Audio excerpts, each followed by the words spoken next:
Before the cylinder fell, there was a general persuasion that through all the deep of space, no life existed beyond the petty surface of our own minute sphere.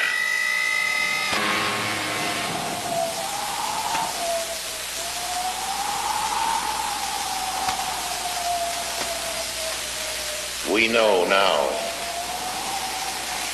that in the early years of the 20th century, this world was being watched closely by intelligences greater than man's. Across an immense ethereal gulf, minds that are to our minds as our minds are to the beasts in the jungle. Intellects, vast, cool, and unsympathetic, regarded this earth with envious eyes, and surely drew their plans against us. Hello, I'm Orson Welles, and I've been quoting from another Welles, no relation, H.G. Wells, the distinguished novelist, historian, prophet, who was also the great master of science fiction.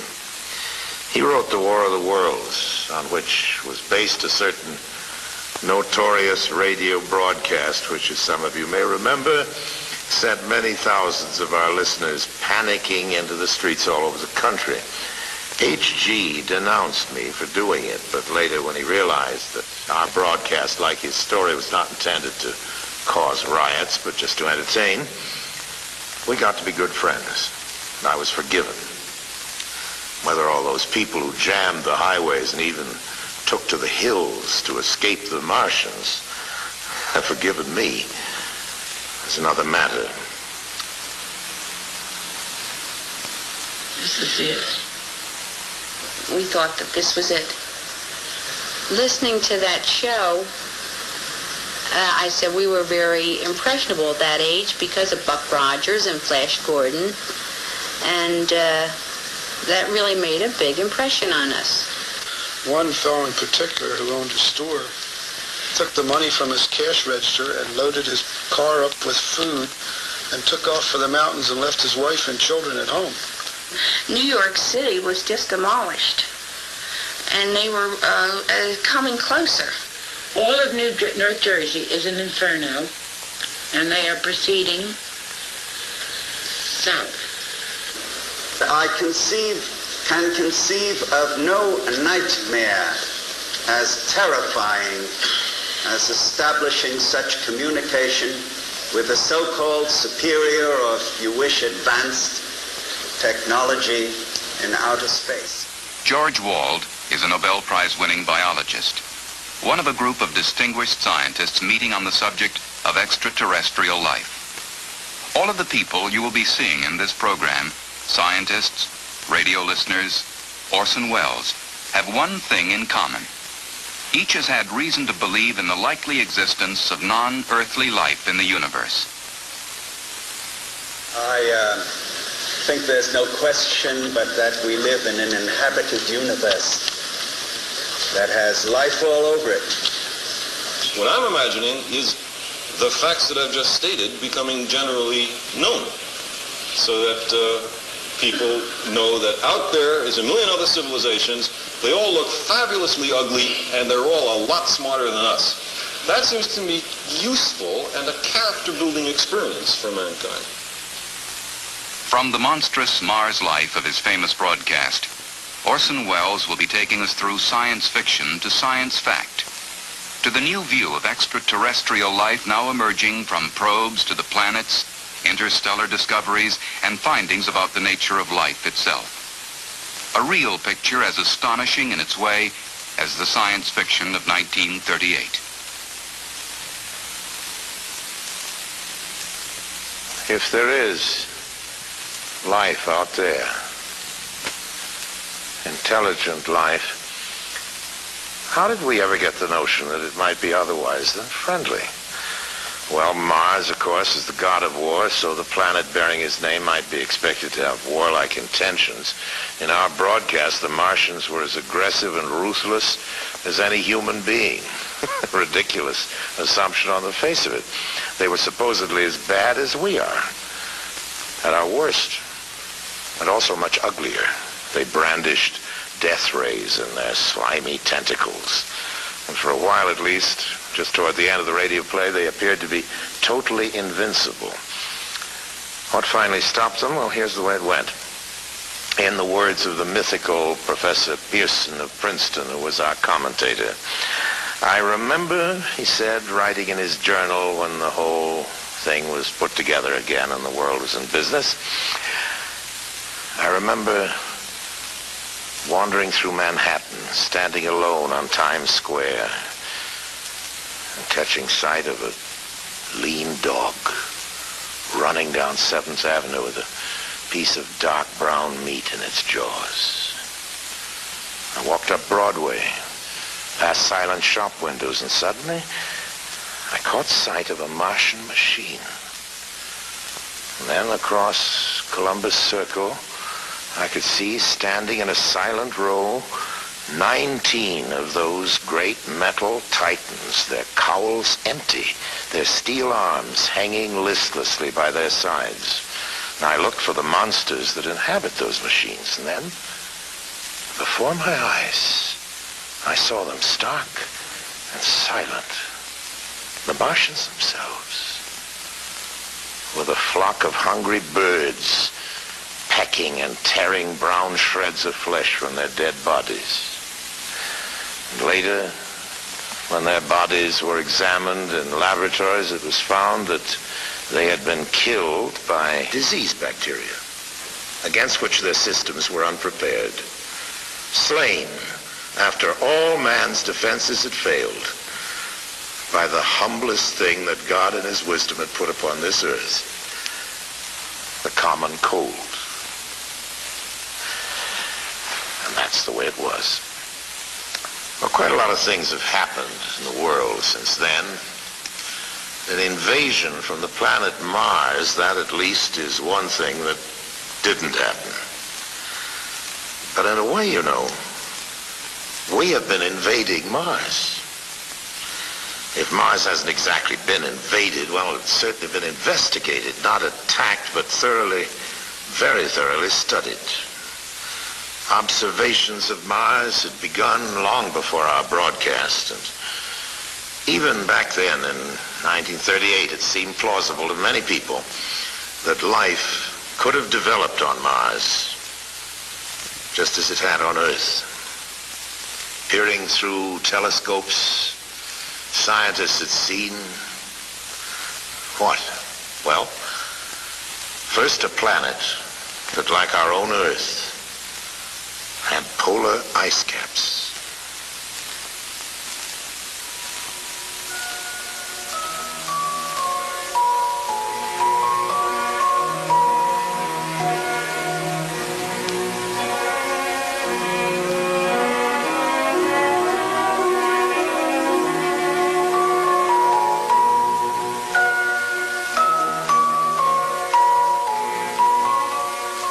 They were fascinated to see that the ice caps grew and receded with each year.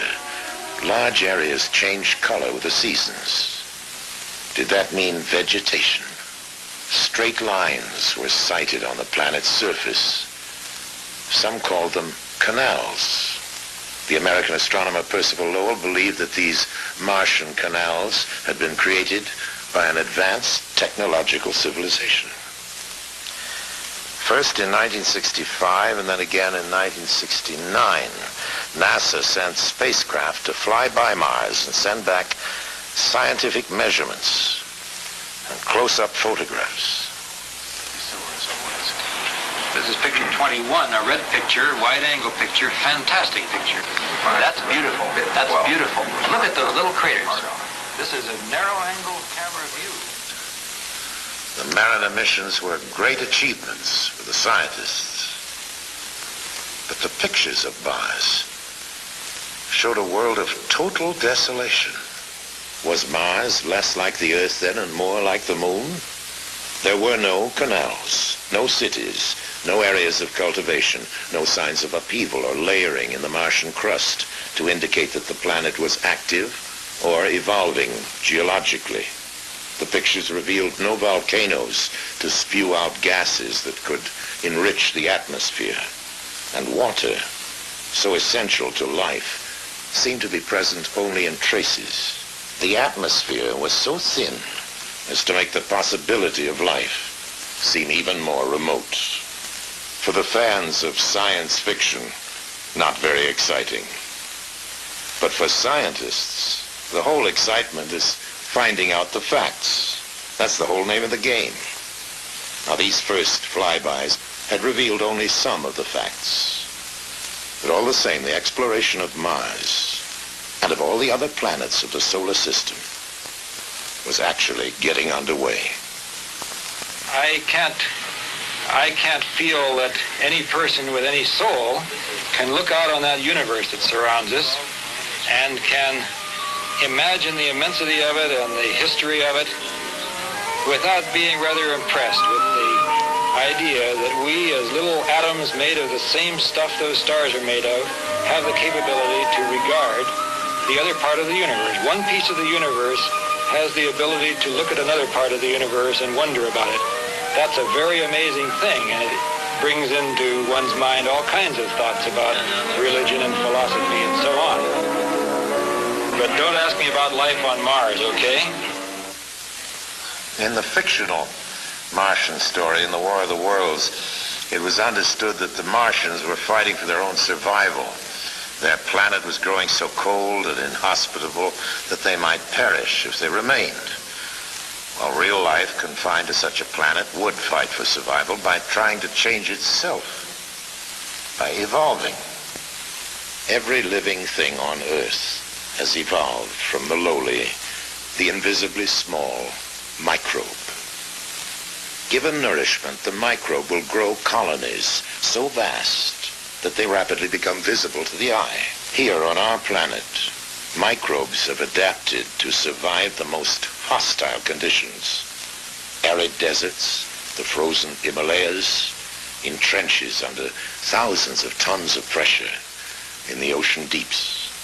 Biologists at Ames Laboratory are discovering adaptive capabilities in life forms that a few years ago would have been regarded as fantastic.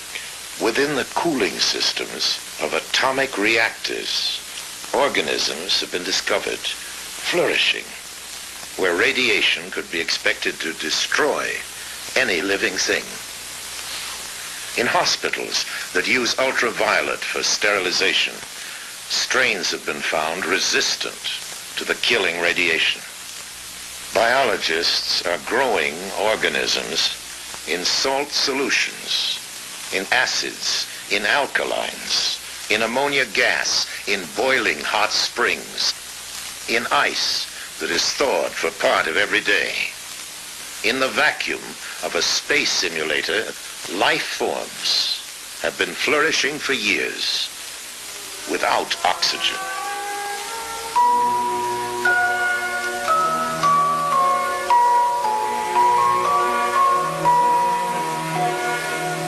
Scientists are studying the kinds of environments that could challenge life forms on the planets and moons of the solar system. In 1971, Mariner 9 arrived at Mars, equipped to go into orbit and stay for a while. A good thing, too, because when it arrived, Mars' surface was obscured by a global dust storm. As the storm abated, a whole new Mars began to make its appearance. The first feature that swam into view, poking up through the dust, appeared to be a huge impact crater. But it stood miles above the Martian lowlands on the peak of an immense mountain, Nix Olympica. And as the dust settled further, the stunning truth emerged that the mountain on Mars was indeed a gigantic volcano. So, geologically, Mars was not a dead planet after all. Vast stretch marks on the planet showed that Mars' surface is shifting and changing on a colossal scale. Mars is beginning to look, geologically at least, more like the Earth and less like the Moon. And then new evidence of water has begun to turn up in surprising ways. Among the many clouds in the Martian atmosphere, some have been found to be composed of water. Then close-ups of the surface have begun to turn up strange, sinuous patterns. Some compare with the patterns cut into the surface of our own planet by the Mississippi River. Slowly the interpretation emerged that only a fluid flowing continuously over the Martian surface could have caused such patterns of erosion. Some scientists didn't agree, but astronomer Carl Sagan theorized that Mars indeed contained a great deal more water than we'd supposed. The water might remain locked within its crust as permafrost during ice age times such as the present, but during cycles of warmth, when the polar caps release gases to form a heavier atmosphere, the water may be released into clouds. Such clouds could bathe the planet in rains for thousands and perhaps millions of years.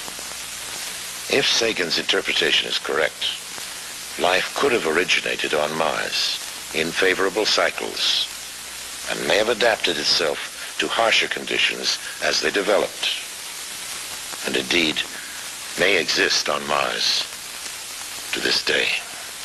Exobiologists are studying other environments, even as they prepare to search directly for life beyond the planet Earth.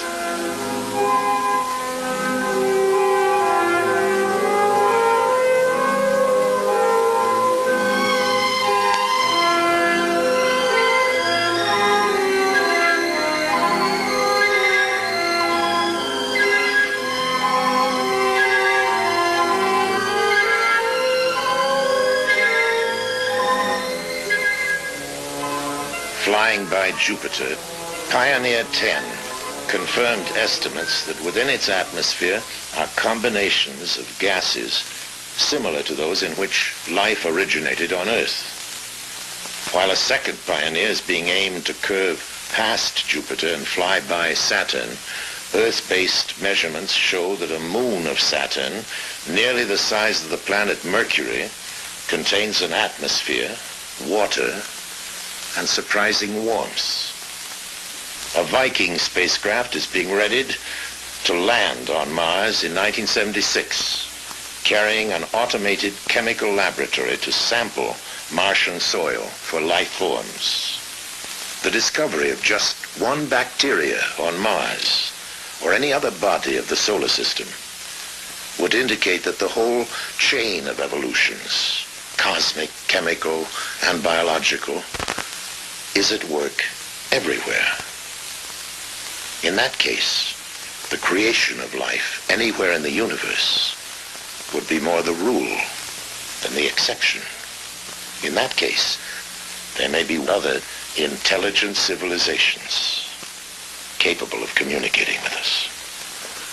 In the impact on ourselves of contact with another intelligent civilization, how it might come about and what the effects might be, is now being discussed by serious thinkers the world over. This symposium at Boston University includes astronomer Carl Sagan, anthropologist Ashley Montague. Krista Stendhal is Dean of the Harvard School of Divinity. Professor Berenson teaches a course entitled Search for Life in the Universe. Professor Philip Morrison of MIT co-authored the first seriously reasoned paper on possible modes of communication with extraterrestrial life. George Wald won the Nobel Prize in 1971 for his work in physiology. It is now okay to talk about life elsewhere or intelligent life elsewhere, whereas a decade or two ago it wasn't okay. It was considered too speculative to be worth any investment of time. It's that the number of stars in our galaxy alone is so staggeringly large, of the order of 10 to the 11 or more. The probability of stars having planetary systems is so high, we think perhaps half. The probability that those planetary systems might be comparable with our own, and that the stars have some kind of an ecosphere, a sphere in which the radiation is suitable for life, that it's not too hot, not too cold, meeting the other criteria, seems so reasonable. These bits of information have come from astronomy primarily. And then we join with the biochemists who tell us about the probable evolution of life here on Earth, the kinds of elements that are necessary for it, DNA molecules, and amino acids and the like. Amino acids which have now been found in meteorites, that we have now found interstellar molecules floating out in the space between stars, so that you know the materials for a carbon-based life exist. We know that many of the building blocks of life in our own solar system exist off of our planet. If you put these kinds of probabilities together, it begins to lead to the sorts of conclusions that we started with as an initial premise, and which apparently no one on the panel has disagreed. And that is that life must exist in the universe, and it must exist quite abundantly. The most optimistic estimates, in the view of many, about the number of civilizations that there might be in the galaxy is of the order of 1 million, which means that only one in a few 100,000 stars has such civilizations. That would mean a billion such places just in our own galaxy that might contain life. As I believe there's a society of these groups, not just one. There are probably very many. There's only one. We have no hope of finding them. There are probably thousands, maybe as many as 1 million. They probably already have had a long history of this same experience of finding new ones and bringing them into the network. And I would imagine if an advanced civilization wanted to talk to us, they would say, oh, well, look, those guys must be extremely backwards. Go into some ancient museum and pull out one of those, what are they called, radio telescopes, and beam it at them. In 1970, a study of the feasibility for picking up interstellar communication was made in California by a number of radio scientists there, as well as astronomers and others. It's called Project Cyclops. The outcome of that study was that the United States had the technical capability of building a large radio array, which would be able to scan the heavens with fairly great resolution and power sensitivity out to a distance of many hundreds or possibly thousands of light years, with the very distinct possibility of picking up a signal if it were there. Our present technology is able to detect ourselves anywhere in this galaxy of about 250 billion stars. First, the people beaming the message will be incredibly alien. Even if their biochemistry resembles the biochemistry Professor Wald teaches, it will not be all that close, you know. It will have enzymes, but it will be, the LD situation will be quite different, and I don't know what chains of enzyme systems they will have at all. And you couldn't eat their food, very likely, even though they're the same biochemistry. Any more than we eat the food of a mushroom. It's very difficult to eat that.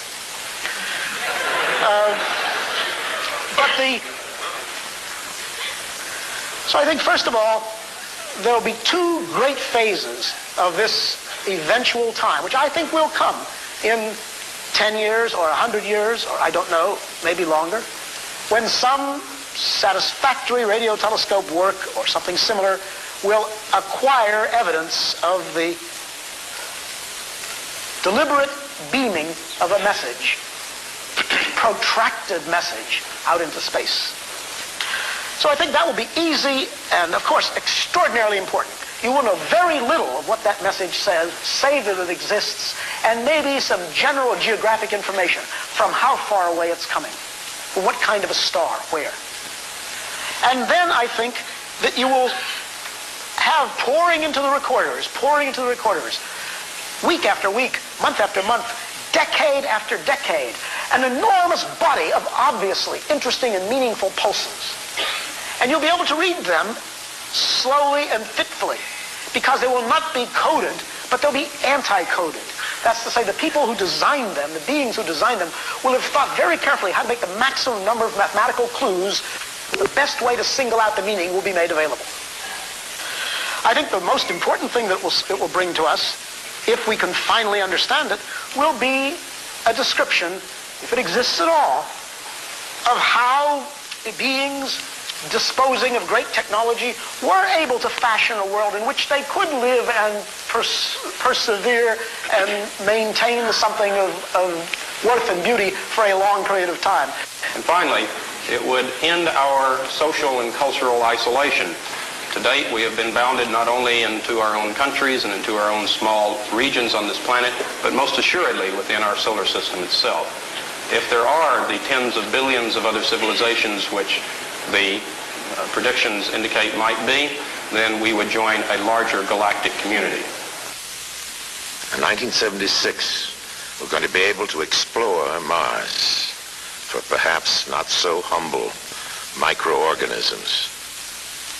Before and after that, we'll be searching the planets and the galaxies for clues to fill in the new patterns we're discovering.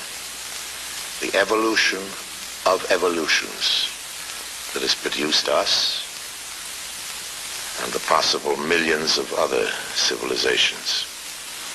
It is conceivable that a spherical ship will land in front of the Washington Monument and a figure with 4 antennas and otherwise looking like the professional football player will walk out and demand to see our leader. But I hope very much that the universe of circumstance is wider than the rather shoddy imaginations of science fiction writers for 30 or 40 years. And I'm pretty convinced it is. We've not found their guidance so great in any but the most modest activities, like going to the moon, which is not very much. The difference between the spacecrafts of NASA and the lurid flying saucery of that old radio War of the Worlds is the difference between science and science fiction. And yes, between war and peace. It's our own world which has turned out to be the interplanetary visitor. We're the ones who are moving out there, not with death rays, but with cameras. Not to conquer, but simply to learn. We are, in fact, behaving ourselves far better out there than we ever have back here at home on our own planet.